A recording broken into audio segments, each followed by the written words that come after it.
Previous week में मैं काफी सारे चेंजेस जो है वो देखने मिले मार्केट्स में। एंड मार्केट्स का जो डेटा है उस पे अगर आप ऑप्शंस के डेटा की बात करो, एफआईस के डेटा की बात करो, राइट, एंड इसी के साथ साथ एफआईस के इन्वेस्टमेंट्स की बात करो, एडवांस एंड डिक्लाइन रेशियोज की बात करो, न्यू हाई एंड न्यू लो का जो डेटा है उसकी बात करो, कितने स्टॉक्स जो हैं अभी मार्केट ब्रेथ के ऊपर 20, 50 एंड 200 एक्सपोनेंशियल मूविंग एवरेज के, तो उसके डेटा में भी बहुत सारे चेंजेस आए हैं। अब आज इस वीडियो में हम वीकली एनालिसिस करने वाले हैं कि प्रीवियस वीक में मार्केट्स ने क्या किया है, कैसा रहा है, और अब अपकमिंग वीक में मार्केट जो वो कैसा रह सकता है। अगर आप मेरा प्रीवियस वीक का एनालिसिस देखोगे, बहुत सटीक एनालिसिस गया है, जहां पे मैंने क्लियर कट बताया था कि मार्केट का जो ओवरऑल व्यू है वो नेगेटिव है। एंड अब मुझे यहां पे लगता है कि मार्केट जो है एक साइडवेज जोन में जा सकता है, और सेम चीज जो है हमें वीकली एनालिसिस में देखने मिला, और सेम चीज हमें जो है वो इस वीक में परफॉर्म होता हुआ नजर आ रहा है। और हो गया, ये वीक मेरे ख्याल से कंप्लीट हो गया। जो फ्राइडे हमारा लास्ट ट्रेडिंग सेशन था, मोस्ट प्रोबेबली तो हमारा थर्सडे ही लास्ट ट्रेडिंग सेशन था, फ्राइडे छुट्टी थी। बट अब हम नए डेटा के साथ, नए पॉइंट के साथ आ गए हैं नेक्स्ट वीक का मार्केट एनालिसिस करने के लिए। So let's start a market analysis video for next week. अब सबसे पहले हम यहां पे देखेंगे कि अभी करंटली वीकली टाइम फ्रेम के ऊपर प्राइस एक्शन जो है वो कितना नेगेटिव हमें दिखा रहा है ऑल द सेक्टर्स के। एंड उसी के साथ साथ कंपेयर करेंगे कि कौन सा सेक्टर जो है वो पॉजिटिव है compare to each of the sector. अब सबसे पहले हम निफ्टी की बात कर लेते तो निफ्टी अभी करंटली जो है यहां पे आप देखोगे तो 100 एक्सपोनेंशियल मूविंग एवरेज के आसपास जो है वो सपोर्ट लेके बैठा है। अगर आप देखोगे हमारे लिए सबसे इंपॉर्टेंट लेवल क्या है कि जिस दिन जो इलेक्शन के बाद का था, उसके बाद यहां पे आप देखोगे कि मार्केट में बहुत बड़ा गिरावट भी आई। ये जो 3 जून समथिंग का डेटा है वो, एंड उसके बाद वहां से मार्केट जो बढ़ना भी स्टार्ट हुआ। यहां से मतलब इस टाइम पे अगर आप डेटा देखो तो एक दिन में एफआईज ने 40,000 करोड़ की बाइंग करी थी इंडियन मार्केट्स में। तो ये दिन हमारे लिए मोस्ट इंपॉर्टेंट डे माना जाता है कि यहां से बेसिकली मार्केट्स में जो है वो मोमेंटम सर्ज हुआ था, यहां से बेसिकली मार्केट्स का मोमेंटम क्रिएट हुआ था। तो ये डे हमारे लिए बहुत ज्यादा इंपॉर्टेंट रहता है। अगर मार्केट जो है इस पर्टिकुलर मंथ में इससे नीचे बंद हो जाता है, फिर यहां से और मार्केट जो है वो नीचे जाने की पॉसिबिलिटीज है। अब मैंने एक इंटरेस्टिंग चीज आज के डेट पे नोटिस करी। अगर आप देखोगे सबसे पहले सारे सेक्टर्स के चार्ट देखो, निफ्टी, बैंक निफ्टी आपने देख लिया, राइट, ऑटो सेक्टर देख लिया, एफएमसीजी देख लिया, आईटी सेक्टर देख लिया, फार्मा देख लिया। अब यहां पे आप एक चीज देखो, अगर आप यहां पे फाइनेंशियल सर्विसेज की बात करो तो वो कितना गिरा हुआ है अपने ऑल टाइम हाई से। देखो ये उसका ऑल टाइम हाई है, और वो लेस देन 8% गिरा हुआ है अभी तक। और उसके कंपैरिजन में अगर आप निफ्टी 500 का चार्ट देखो या निफ्टी मिड कैप का चार्ट देखो, मतलब Nifty 500 is a mixture of Nifty mid cap, Nifty small cap and Nifty large cap, right. और अगर आप निफ्टी 500 के चार्ट देखो, निफ्टी 500 का यहां पे अगर हम चार्ट देखेंगे तो आपको पता चलेगा कि उसने ऑलरेडी वो अपने प्रीवियस, जहां जिस लो की हम बात कर रहे थे कि जहां पे मार्केट्स ने बेसिकली एक मोमेंटम स्टार्ट किया था, वो लो के पास अभी निफ्टी 500 जो ट्रेड कर रहा है। इट मींस मार्केट्स में वीकनेस तो है, बट ऐसी वीकनेस में भी अगर यहां पे आप देखोगे तो financial services and banking sector जो है वो सबसे ज्यादा अच्छा परफॉर्म कर रहे हैं। तो सबसे पहले जब भी मार्केट्स रिकवर होगा तो सबसे ज्यादा रिकवरी जो है हमें banking sector and financial sectors में जो है वो देखने मिलेगी। तो अगर हम अभी भी एक पोर्टफोलियो बनाना चाहते हैं या इन्वेस्टमेंट्स भी स्टार्ट करना चाहते हैं तो हमारे पास सबसे पहला जो थॉट आना चाहिए वो फाइनेंस सेक्टर और बैंकिंग सेक्टर में आना चाहिए।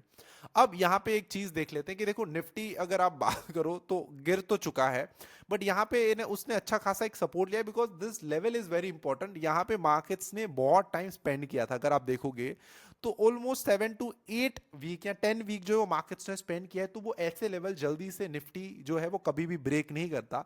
और यहां पे आप देख सकते हो एक राउंड नंबर भी आ रहा है, दैट इज 22,000। अब यहां पे मार्केट वेट करेगा, एक पुल बैक लेगा, राइट, यहां तो फिर यहां से रिवर्स होगा, उसके बाद जो है वो मार्केट जो है वो यहां से नीचे जाएगा। बट जितना मुझे नॉलेज है, मुझे लगता है कि मार्केट्स में ये तो बस स्टार्टिंग हुआ है गिरने का, और भी ज्यादा मार्केट जो गिर सकता है। और मेरी जो एक्सपेक्टेशन है वो अराउंड 18,000 समथिंग है कि मार्केट 18,000 तक जा सकता है। बिकॉज जब 4 साल में आपने इतना बड़ा बुल रन देखा, तो अब 1 साल या 6-8 महीने ऐसे भी आ सकते हैं कि जहां पे मार्केट्स गिर सकते हैं, दैट इज ओके। वहां पे इन्वेस्टर्स को अच्छे प्राइस मिल जाएंगे अच्छी चीजों को खरीदने के लिए, वहां पे ट्रेडर्स भी कंफर्टेबल हो जाएंगे ट्रेडिंग करने के लिए, राइट। तो for traders I don't think कि कोई भी प्रॉब्लम है अभी राइट नाउ। ऑप्शंस का मार्केट जो है दैट इज वेरी गुड। आप देखोगे तो कोई ज्यादा इतने ज्यादा स्पाइक्स नहीं बन रहे हैं ऑप्शन में, अच्छे खासे पैसे बन रहे हैं। हाँ, वॉल्यूम बहुत ज्यादा कम हमारे हो गए हैं। अब एक बार बैंक निफ्टी देख लेते, देखो कम गिरा है। अगर आप देखो कंपेयर तो निफ्टी कंप्लीट साइडवेज है। इट मींस कंटिन्यूस बेसिस के ऊपर जो है बैंक निफ्टी इसके लार्ज कैप में जो है वो बाइंग हो रही है, राइट। आपको यहाँ पे दिखने नहीं मिलेगा बिकॉज एक प्राइस के पास जो है बाइंग हो रही है, कंटिन्यूस बेसिकली वो नहीं हो रहा। बाकी सारे सेक्टर्स अगर आप देखोगे, आईटी सेक्टर जिसके ऊपर ज्यादा ट्रस्ट था वो सबसे ज्यादा नीचे आ गया है। तो मेरे ख्याल से आप सभी लोगों के म्यूचुअल फंड्स पोर्टफोलियो के ऊपर बहुत ज्यादा असर पड़ा होगा। फार्मा सेक्टर भी वीक है।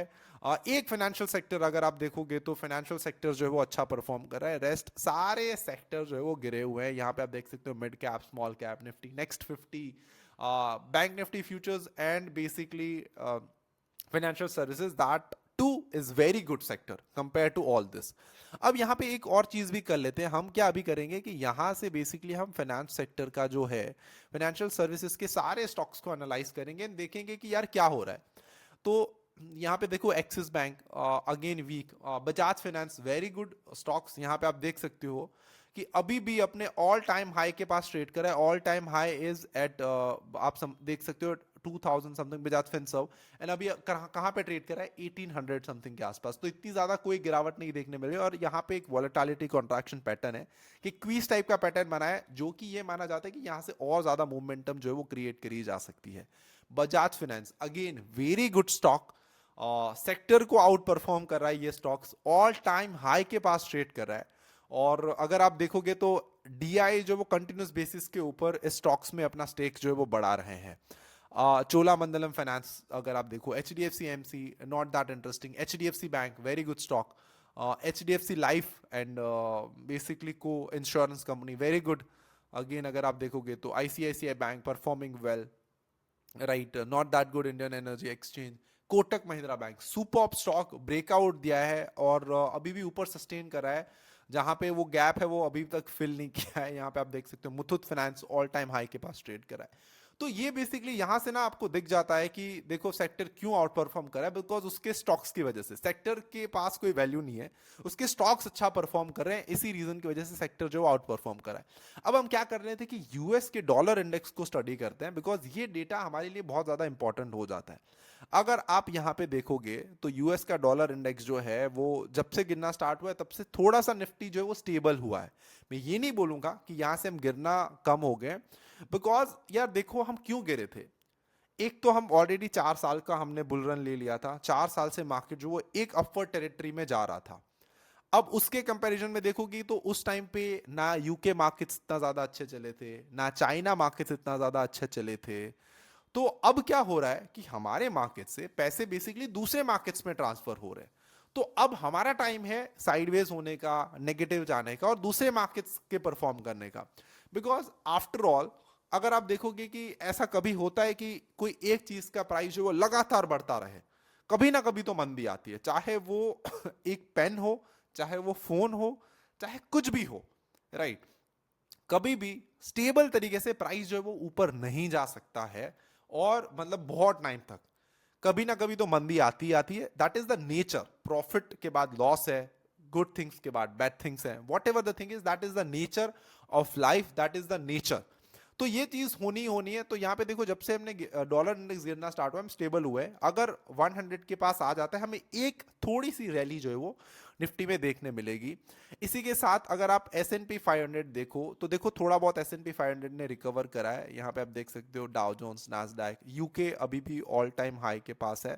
हैंगसेंग मार्केट्स सुपर, मतलब आप देखो चाइना मार्केट्स, मुझे ऐसा लगता है कि आने वाले टाइम में चाइना मार्केट जो है वो 33,000 के पास जाएगा, राइट। तो ग्लोबल म्यूचुअल फंड्स में इन्वेस्ट करना है तो आंख बंद करके करो मेरे हिसाब से तो, राइट, जो कि पर्टिकुलरली चाइना मार्केट्स में इन्वेस्ट करता है। Gold all time high, silver की अगर बात करें ऑल टाइम हाई। मैं ज्यादातर इन्वेस्टमेंट्स करता हूं अपनी गोल्ड एंड सिल्वर में। क्रूड ऑयल जितना डाउन है उतना हमारे लिए अच्छा है।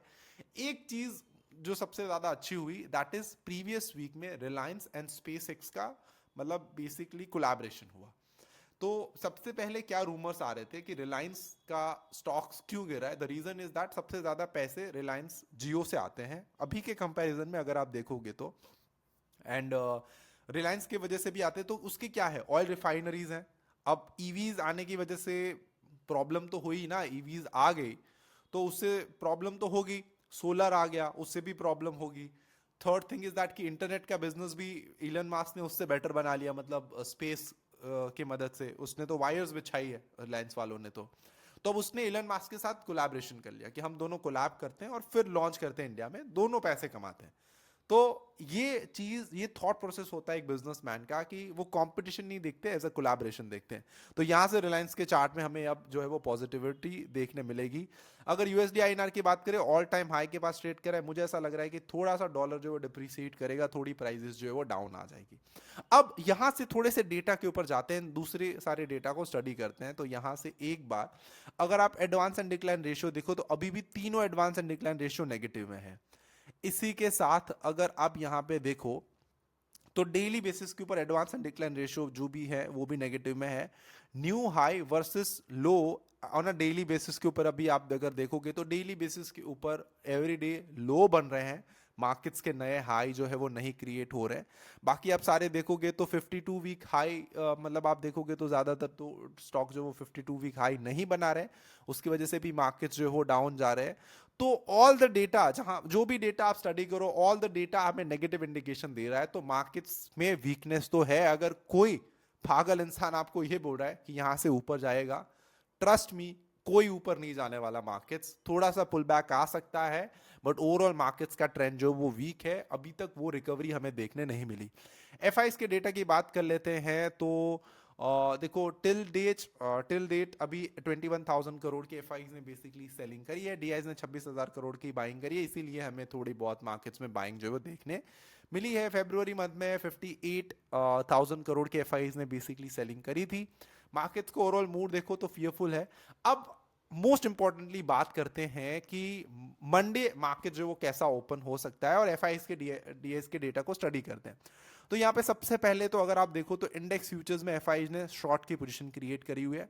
निफ्टी फ्यूचर्स में एफआई ज्यादा तो जो वो शॉर्ट रहते हैं। बैंक निफ्टी फ्यूचर्स अगेन जैसे बताया कि सेक्टर पॉजिटिव है, पिछले बहुत टाइम से चला नहीं है, तो यहाँ पे जो है वो अच्छी खासी एक बाइंग हो रही है कंटिन्यूस बेसिस के ऊपर, फ्यूचर्स में भी कर रहे हैं। तो ओवरऑल अगर आप एफआई देखो तो इंडेक्स फ्यूचर्स में एफआई शॉर्ट में है।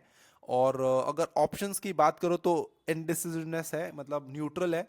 और स्टॉक्स की बात करो तो 793 करोड़ की सेलिंग करी है। डीआईस की बात करो तो 1700 करोड़ की बेसिकली डीआईस ने बाइंग करी है। अगर आप यहाँ पे एफआईस की हिस्ट्री देखो तो 13 मार्च को क्या करा है कि निफ्टी बेरिश था, एफआईज का बेसिकली जो चेंज इन हुआ था दैट इज 73,000, पुट साइड पे था that is 93,000। Average buy and sell अगर आप देखोगे तो 144 crore, OI change 553 crore. FIIs का व्यू क्या था, बेयरिश था, माइनस ओआई दिखा दैट इज 1.84 करोड़। एफआईज ने कैश में कितना बेचा, 793 करोड़, एंड डीआईज ने उसके सामने इतना बाय किया। बट स्टिल एफआईज का व्यू जो है यहाँ पे आपको दिख जाएगा दैट इज नेगेटिव। यहाँ पे भी दिख जाए, मतलब यहाँ पे दिख जाएगा फ्यूचर्स एंड ऑप्शंस का व्यू जो है वो नेगेटिव है, एंड कैश में भी एफआईज जो है वो नेगेटिव है। तो थोड़ा सा टाइम लगेगा मार्केट्स को, राइट, ये सारी चीजों को एब्जॉर्व करने के लिए, रिकवरी करने के लिए। इन्वेस्टमेंट्स भी करनी है तो जो सेक्टर अच्छा लग रहा है उस सेक्टर में करो। ऐसे ही कहीं पे भी रैंडम म्यूचुअल फंड्स में ना इन्वेस्ट कर दो, ना ही रैंडम स्टॉक में इन्वेस्ट करो। कोई रिकवरी इतनी ज्यादा नहीं दिख रही है, टेम्परेरी सब कुछ ऊपर नीचे हो जाएगा। और अभी आपको एक व्यू चेंज करना है, ज्यादातर जो आप बाय साइड का सोचते हो उसकी जगह आपको ज्यादातर सेल साइड की चीजें सोचनी है। Because end of the day your goal is to make money, not to do buy, not to do sell, not to trade Nifty, not to trade bank Nifty. And बहुत लोगों का ये question होता है कि सर आप बातें बहुत बड़ी करते हो लेकिन ऑलवेज ऐसे कंफर्टेबल क्लोथ्स में रहते हो, white T shirt and all this. So after a certain stage जब आप एक लाइफ में पहुंच जाते हो उसके बाद you don't care about others, you care about your comfort, you care about your own personal things. And या इतनी चीजें मुझे शेयर करनी थी। आई होप ये एनालिसिस वीडियो जो है पसंद आया होगा। मेरे वीडियोस में बेसिकली वैल्यू ज्यादा होती है, दिखावा बहुत कम होता है। एंड या कमेंट्स करते रहना, लाइक करते रहना अगर वीडियो को समझ में आ रहा है तो, पसंद आ रहा है तो। एंड इसी तरीके से मिलते रहेंगे एवरीडे एनालिसिस के वीडियोस में, बट थोड़ी बहुत जो है वो अभी चेंजेस करूंगा। न्यू अपडेट्स जो है वो आपको आएंगे, तो चैनल को सब्सक्राइब जरूर रहना। मेरे व्यूज जो है वो बहुत कम हुए हैं, बट अब मैंने थोड़ा सा काम करना वापस स्टार्ट कर दिया है। रेगुलर वीडियोस तो मैं बनाता ही हूँ, बट स्टिल और ज्यादा जो है वो चीजें स्ट्रीमलाइन कर दूंगा। तो till then keep learning, keep earning and keep making money from the stock market. Have a good day, bye bye.